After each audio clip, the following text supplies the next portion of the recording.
Salam sejahtera saudara-saudara sekalian, seluruh anggota jemaat dan simpatisan GKI Taman Cibunur Bandung, juga semua yang mengikuti acara PA saat ini. Kita jumpa kembali dalam acara PA atau pemahaman Alkitab Jemaat, Rabu 27 September 2023. Kita akan memahami tema, hidup adalah seni memilih.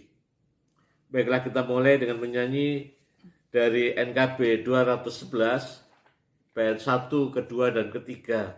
Pakailah waktu anugerah Tuhanmu.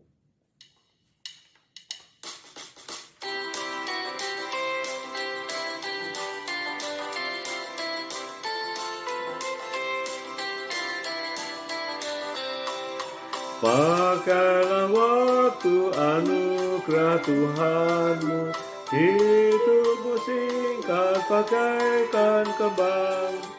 Mana pernah yang kekal di hidupku, hanyalah kasih tak akan lekang. Tiada yang bakal di dalam dunia, segala yang indah pun akan lenyap. Namun kasih-Mu demi Tuhan Yesus sungguh bernilai dan tinggal tetap.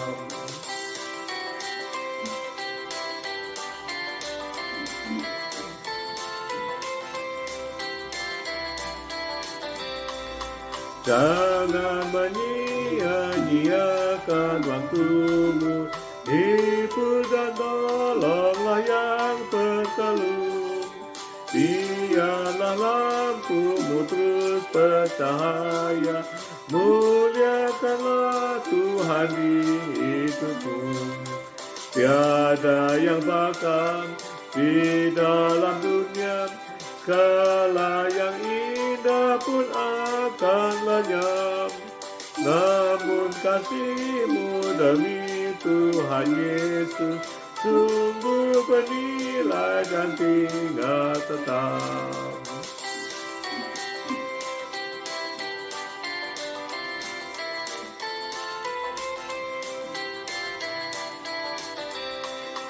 Karya ceri-Mu demi Tuhan Yesus kan dihargai benar olehnya.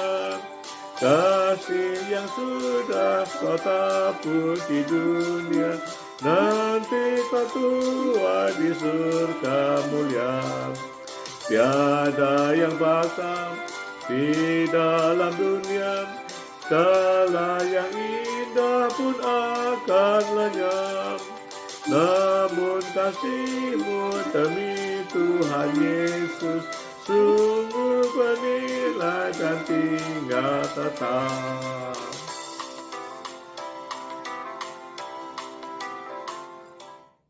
Marilah kita berdoa saudara sekalian. Ya Tuhan, Bapa kami dalam surga, kami sungguh bersyukur kepadamu kalau Engkau terus memelihara kehidupan kami semuanya. Engkau juga memimpin mengarahkan hidup kami pada jalan yang benar. Melalui pemahaman Alkitab saat ini, kami juga meyakini salah satu cara Tuhan memimpin dan mengatur hidup kami sesuai dengan kehendak-Mu. Tuhan, berikanlah hikmat kepada kami semuanya saat membaca Alkitab dan memahaminya. Biarlah Roh Kudus menolong kami semuanya, sehingga bisa dengan baik mengerti kehendak-Mu dan kami wujudkan dalam hidup sehari-hari kami. Dalam nama Tuhan Yesus kami telah berdoa. Amin. Saudara sekalian, seperti tadi saya katakan, kita akan memahami tema hidup adalah seni memilih. Kita dasarkan pada surat Filipi pasal 1 ayat 21 sampai ayat 30.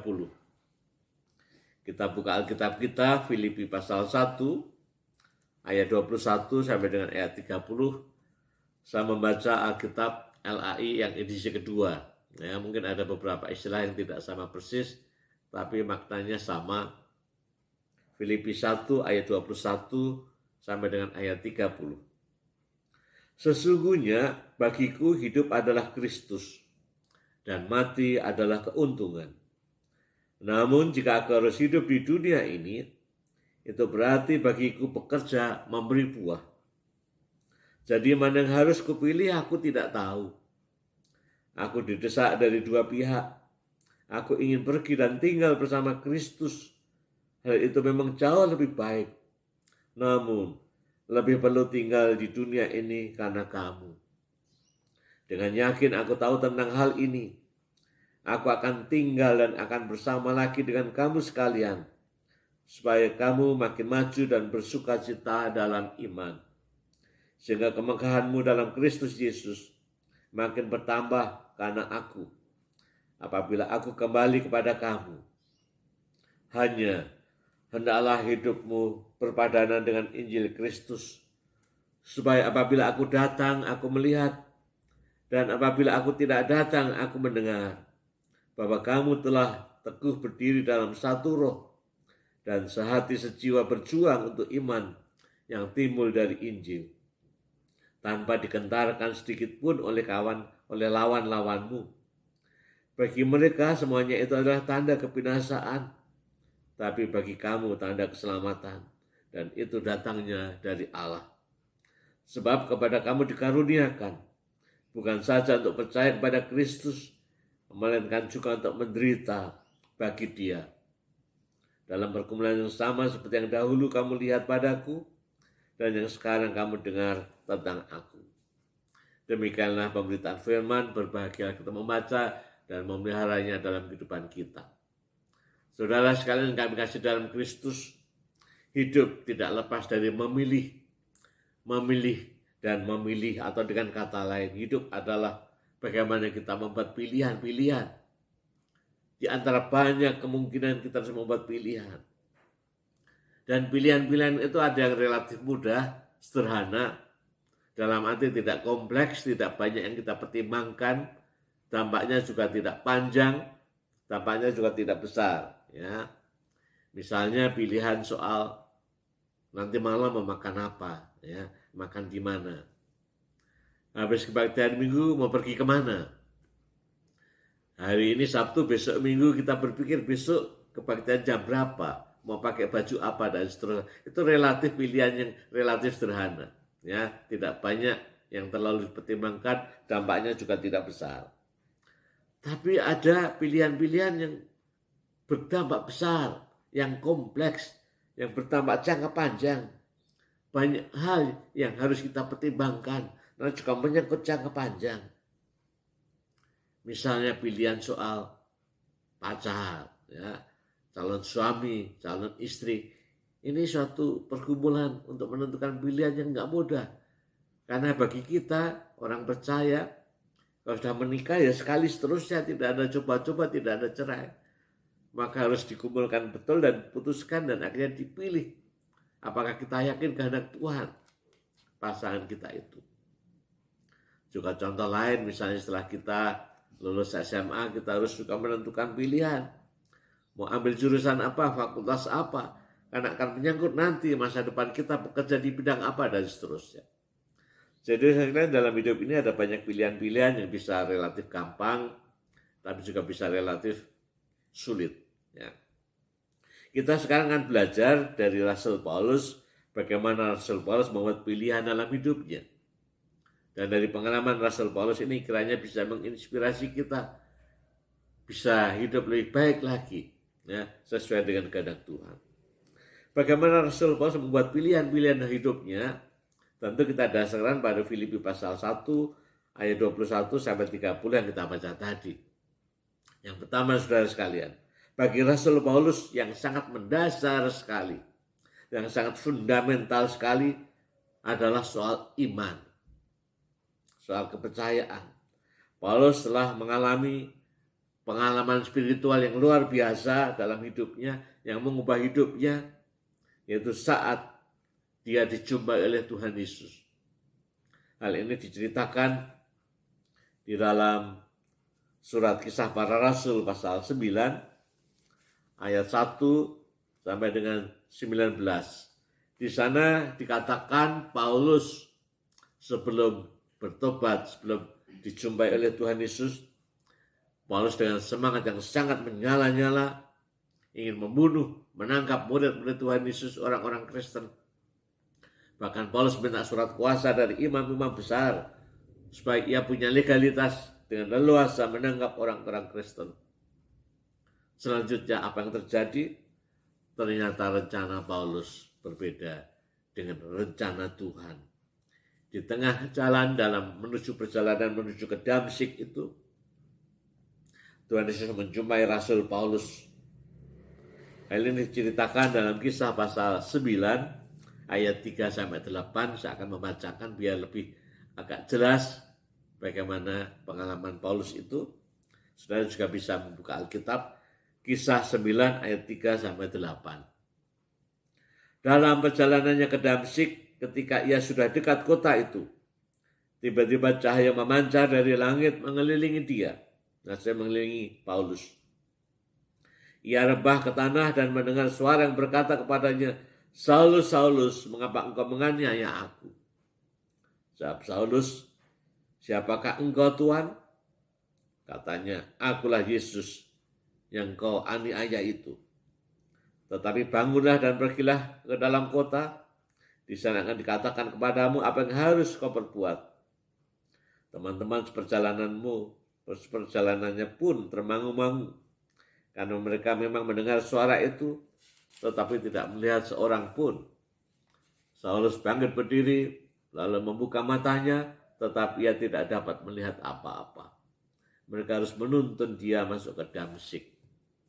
Itu sebagian kisah Saulus ya, sebelum berganti nama, dia namanya Saulus dan itu menjadi Paulus. Terus sekarang itulah rencana Saulus, pada mulanya ingin menangkap, membunuh orang Kristen, tapi Tuhan campur tangan di dalamnya. Ya, Tuhan menjumpai Saulus. Tuhan punya rencana ingin memakai Saulus yang nanti menjadi Rasul Paulus. Singkat cerita, saudara-saudara, sesuai dengan kata-kata Tuhan Yesus, Saulus yang tadi buta itu ya, setelah mendapatkan dijumpai Tuhan mengalami kebutaan, lalu diperjumpakan dengan Ananias dalam cerita selanjutnya kalau saudara baca. Dan dalam perjumpaan dan Ananias itulah Ananias ya menyampaikan pesan Tuhan Yesus. Dan akhirnya Saulus bisa melihat kembali. Inilah pengalaman spiritual yang luar biasa yang mengubah hidup Saulus atau Paulus itu. Dan akhirnya saudara sekalian, kehendak Tuhanlah, rencana Tuhanlah yang terjadi. Bukan rencana dan kehendak manusia dalam ini Paulus atau Saulus tadi. Pengalaman spiritual perjumpaan Tuhan Yesus dengan Paulus ini mengubah 180 derajat arah hidup Paulus. Kalau dulunya hidupnya berorientasi pada diri sendiri, pada pikiran dan hikmat diri sendiri, sekarang berorientasi pada Tuhan Yesus. Inilah pilihan yang sangat mendasar, sangat fundamental bagi Paulus. Dia membuka hatinya untuk dipakai Tuhan Yesus, dan dengan konsekuensi dia hidup mengikut kehendak Tuhan Yesus. Itu dikatakan Paulus dalam bahan PA kita Filipi pasal 1 ayat 21 dan 22. Saya akan baca kembali Filipi 1 ayat 21 dan 22. Sesungguhnya bagiku hidup adalah Kristus dan mati adalah keuntungan. Namun jika aku harus hidup di dunia ini, itu berarti bagiku bekerja memberi buah. Jadi mana yang harus kupilih aku tidak tahu. Maksudnya dua-duanya itu penting dan berharga sekali. Dan sekarang hidup adalah Kristus, artinya kini Paulus menghayati tujuan hidup adalah Tuhan Yesus. Tujuan hidup adalah bagaimana melakukan kehendak Tuhan Yesus. Orientasi hidupnya adalah tertuju pada Tuhan Yesus. Dengan kata lain, sekarang pilihan hidupnya adalah ya nggak bisa lain. Mengikuti kehendak Tuhan Yesus. Bukan kehendak diri sendiri, bukan kehendak manusia atau dunia ini. Kalau pilihan hidup hanya tertuju pada Tuhan Yesus, maka yang dipikirkan adalah apa yang menjadi kehendak Tuhan yang harus saya lakukan. Paulus kira-kira mau mengatakan, kalau saya masih hidup di dunia ini, ya bagaimana hidup saya berguna, bermakna. Kalau dalam ayat 22 dikatakan bagaimana aku harus bekerja memberi buah, hidup yang bermakna bagi orang lain, bagi sesama. Tapi kalaupun harus mati, itu juga suatu keuntungan. Karena kematian dihayati sebagai suatu cara perjumpaan dengan Tuhan secara sempurna. Saudara-saudara sekalian, itulah Rasul Paulus yang dengan konsisten, dengan pilihannya, ya, dia berkomitmen betul. Rasul Paulus melalui kehidupannya, dia akhirnya melakukan apa yang Tuhan inginkan, yaitu menjadi rasul, memberitakan Injil kemana-mana. Paulus sepertinya tidak kenal lelah, berkeliling terus, ya, berkeliling terus menyampaikan berita Injil pada orang-orang terutama yang bukan Yahudi. Lalu banyak orang percaya di banyak kota. Dan Rasul Paulus juga tetap mengembalakan orang-orang atau jemaat yang percaya itu, baik melalui perjumpaan pribadi ataupun melalui surat-suratnya. Maka kalau kita membaca Alkitab, ada banyak surat yang ditulis oleh Rasul Paulus pada jemaat-jemaat yang dibentuknya atau yang dikenalnya. Ya, kalau kita membaca Alkitab, saudara sekalian, di dalam daftar isi Perjanjian Baru, di sana dikatakan dengan jelas, surat Paulus kepada jemaat di Roma, surat Paulus yang pertama kepada jemaat di Korintus, surat Paulus yang kedua kepada jemaat di Korintus, surat Paulus kepada jemaat di Galatia, surat Paulus semua diawali dengan surat Paulus kepada, artinya Paulus menulis surat kepada jemaat di Galatia, di Efesus, di Filipi, terus yang kita baca ini, di Kolose, di Tesalonika, kepada Timotius, Titus, Filemon. Nah, itu luar biasa saudara sekalian rencana Tuhan atas kehidupan Paulus. Dan Paulus membuka hatinya yang membuat pilihan yang sangat fundamental sama mengikut Tuhan, apapun risikonya. Dan itu nampak sekali bagaimana saat Paulus memberitakan Injil, melayani Tuhan melalui jemaat, ada banyak penderitaan, kesukaran, bahkan ditangkap, dipenjarakan. Surat Filipi ini ditulis pada saat dipenjarakan. Dia menghayati suatu cara Tuhan, dijalaninya dengan penuh kesetiaan sampai akhir hidupnya. Lalu yang kedua, saudara sekalian, bagaimana pengalaman Rasul Paulus ini bisa bermakna bagi kita. Tentu kita juga harus percaya dan berkomitmen.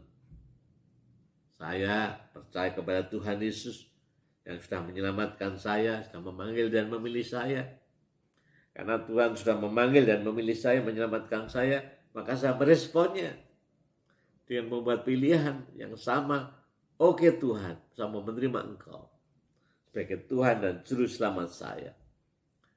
Dan pilihan saya kepada Tuhan Yesus, karena Tuhan Yesus lebih dahulu memilih saya, adalah suatu pilihan yang sangat fundamental. Seperti Paulus tadi, sangat mendasar sekali, menyangkut hidup kita, masa depan kita, mati hidup kita, keselamatan kita. Sadarlah bahwa kita mengikut Tuhan Yesus itu menyangkut tidak hanya hari ini, tapi juga sepanjang hayat. Bagaimana, apakah kita hidup di dalam Tuhan diselamatkan atau di luar Tuhan. Dan kalau kita sudah berkomitmen menjadi pengikut Kristus, percaya kepada Tuhan Yesus seperti Rasul Paulus, kini kehidupan saya berubah orientasinya. Kalau dulu orientasinya pada diri sendiri, pada dunia ini, sekarang orientasi pada kehendak Tuhan. Kehendak Tuhan Yesus sekarang menjadi pandu dalam hidup saya, yang berorientasi pada kehendak Tuhan.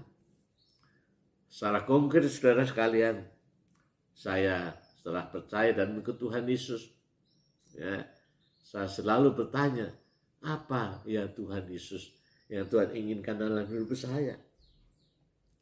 Apa yang Tuhan Yesus ingin saya lakukan? Tentu tidak harus sama seperti Rasul Paulus memberitakan Injil. Tentu sesuai dengan kondisi kita masing-masing, tapi prinsipnya sama. Sesuai dengan kondisi kita masing-masing, sesuai dengan profesi kita masing-masing, sesuai dengan pekerjaan kita masing-masing. Mungkin kita sebagai pebisnis, sebagai karyawan, sebagai eksekutif, bagi aparat negara dan apapun juga. Kita berpikir apa Tuhan yang Engkau inginkan dalam hidup saya sesuai dengan kondisi saya, profesi saya, dan pekerjaan saya. Itu mestinya menjadi pemikiran kita dan pertanyaan kita terus-menerus. Sehingga dimanapun Tuhan tempatkan saya, dalam kondisi apapun, dalam pekerjaan apapun, saya melakukan apa yang Tuhan inginkan. Karena kehendak Tuhan adalah seluas hidup itu sendiri. Tidak hanya sekedar kehendak Tuhan di gereja ya, soal spiritual. Enggak, kehendak Tuhan itu seluruh dunia, seluruh hidup kita dimanapun. Maka saya bertanya, apa yang Tuhan inginkan dalam hidup saya yang saya harus lakukan di keluarga saya, di tempat pekerjaan saya, di gereja, di masyarakat dan seterusnya, sesuai dengan kondisi kita masing-masing. Dan ini nggak mudah, karena Tuhan juga tidak menjawab secara langsung. Mesti kita gumulkan. Tapi yang jelas dari selain prinsipnya atau patokannya adalah bagaimana hidup kita bermakna, berguna bagi Tuhan dan sesama. Saya ulang lagi seperti ayat 22. Jika aku harus hidup di dunia, itu berarti bagiku bekerja memberi buah. Bagaimana? Apakah hidup kita memberi buah? Menghasilkan hal-hal yang baik, yang positif bagi orang lain. Untuk kemuliaan nama Tuhan. Itulah kira-kira menjadi pergumulan kita sebagai pengikut Tuhan Yesus. Dengan kata lain, Paulus juga menggambarkan hidup yang seperti ini adalah hidup yang berpadanan dengan kehendak Kristus. Itu ditulis kembali pada ayat yang ke-27. Filipi 1 ayat 27. Hanya hendaklah hidupmu berpadanan dengan Injil Kristus. Sebab apabila aku datang, aku melihat. Dan apabila aku tidak datang, aku mendengar. Bahwa kamu teguh berdiri dalam satu roh. Dan sehati sejiwa berjuang untuk iman yang timbul dari Injil. Hidup berorientasi pada kehendak Tuhan. Hidup berpadanan pada Injil. Injil itu kan berita sukacita yang Tuhan sampaikan, Tuhan beritakan. Yaitu kehendak Tuhan. Untuk keselamatan, untuk kebaikan dunia ini. Sudah sekali itulah pertanyaan kita, apakah hidup kita dalam ini pikiran kita, tutur kata kita, perbuatan kita ya sudah berpadanan dengan kehendak Tuhan. Sudah sesuai dengan kehendak Tuhan. Orientasi hidup kita pada Tuhan saja. Dan memang ada risiko, bukan selalu mudah. Ya, ini yang berikutnya kita lihat risiko itu kadang-kadang yang tidak bisa kita pilih, tidak bisa kita hindari. Ya. Kadang-kadang atau bahkan mungkin sering kita tidak bisa memilih, harus menerima begitu saja. Apa? Yaitu yang mungkin kita nggak mau, yaitu penderitaan. Kadang-kadang atau sering mungkin kita harus memang jalani. Nggak bisa memilih. Itu juga dikatakan oleh Rasul Paulus pada ayat 29. Sebab kepada kamu dikaruniakan bukan saja untuk percaya kepada Kristus, melainkan juga untuk menderita bagi Dia. Jadi saudara sekalian, kita diberi karunia untuk percaya iya, tapi sekaligus juga untuk menderita. Ini Paulus ingatkan. Maka dalam kehidupan kita, penderitaan bukan hal sesuatu yang aneh, ya. Tetapi penderitaannya bagaimana? Bukan penderitaan karena kita melakukan dosa atau melakukan kejahatan, tapi penderitaan karena Kristus, penderitaan yang mulia. Jadi ada perbedaan antara penderitaan karena kita berbuat jahat dan penderitaan karena Kristus. Itu dijelaskan oleh Petrus dalam suratnya. Saya akan membaca 1 Petrus 3 ayat 17. 1 Petrus 3 ayat 17. Sebab lebih baik menderita karena berbuat baik, jika hal itu dikehendaki Allah, daripada menderita karena berbuat jahat. Ya kadang-kadang Tuhan menghendaki kita mengalami penderitaan. Lalu dilanjutkan 1 Petrus pasal 4 ayat 15 dan ayat 16. Janganlah ada di antara kamu yang harus menderita sebagai pembunuh atau pencuri atau penjahat atau pengacau. Namun jika ia menderita sebagai orang Kristen, janganlah ia malu, melainkan hendaklah ia memuliakan Allah dalam nama Kristus. Jadi menderita bukan karena kita melakukan dosa. Kalau kita melakukan dosa, kejahatan, menderita, ya itu resikonya itu memang ya harus dihukum begitu. Tapi penderitaan yang mulia adalah penderitaan karena Kristus. Untuk sesuatu yang lebih baik, lebih mulia. Kita semakin menghayati makna kita sebagai pengikut Kristus yang juga menderita. Dan itu juga dialami Rasul Paulus sendiri. Tadi saya katakan, Paulus juga menulis suratnya pada saat dia di dalam penjara. Dan kita tahu itu pasti sesuatu yang tidak enak. Ya, Filipi 1 ayat 12 dan 13 menjelaskan bagaimana Paulus dalam penjara. Filipi 1 ayat 12 dan 13. Aku menghendaki saudara-saudara supaya kamu tahu bahwa apa yang terjadi atasku ini justru telah menyebabkan kemajuan Injil. Sehingga lebih jelas bagi seluruh istana dan semua orang lain bahwa aku dipenjarakan karena Kristus. Itulah penderitaan yang Paulus alami, dipenjarakan karena Kristus. Untuk hal yang lebih mulia Tuhan punya rencana. Injil semakin disebarkan. Orang-orang istana atau raja-raja, pembesar-pembesar semakin mengerti bahwa ada orang mau mengalami penderitaan untuk sesuatu mulia, untuk imannya. Dan itu sungguh dihargai, sehingga banyak orang akhirnya juga percaya kepada Tuhan Yesus. Jadi saudara sekalian, sebagai orang percaya kepada Tuhan Yesus, kita mesti juga harus siap ya, menanggung konsekuensi atau risiko kalaupun Tuhan menginginkan, menghendaki kita mengalami penderitaan. Dalam hal ini misalnya kita ditolak, kita dihambat, kita dipersulit. Mungkin kalau konteks Indonesia pada umumnya belum sampai kita menderita secara fisik, disiksa mungkin. Tapi di tempat lain atau bagaimana keadaan kita juga nggak tahu, bisa saja terjadi penderitaan yang sifatnya fisik. Ya, mudah-mudahan tidak terjadi, tapi yang namanya penderitaan bisa macam-macam. Ya, kita bisa mengalami. Lalu terakhir saudara sekalian, kita sebagai manusia yang lemah dan terbatas, kita harus akui bisa juga kita salah membuat pilihan. Ya nggak apa-apa. Walaupun kita merasa salah membuat pilihan atau keputusan, introspeksilah. Evaluasilah diri saudara. Bertanyalah terus, bertanyalah kembali kepada Tuhan. Apa Tuhan yang engkau kehendaki dalam hidup saya? Kita berdoa, kita merenungkan firman Tuhan, bila perlu kita konsultasi dengan orang-orang yang kita pandang imannya lebih dewasa. Yang penting kita selalu bertanya dan bergumul, apa kehendak Tuhan yang harus saya lakukan dalam hidup ini, dalam keluarga saya, dalam pekerjaan, dalam lingkungan gereja, lingkungan masyarakat, dan seterusnya. Hidup yang berorientasi tertuju hanya kepada Kristus.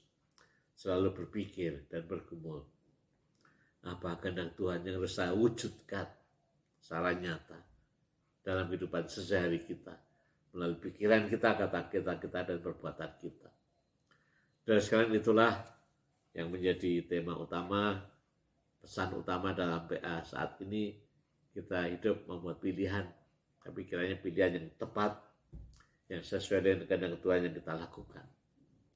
Selamat menjadi orang-orang Kristen yang membuat pilihan yang tepat dalam hidup, yaitu pilihan yang sesuai dengan kehendak Kristus. Tuhan memberkati kita semuanya. Amin.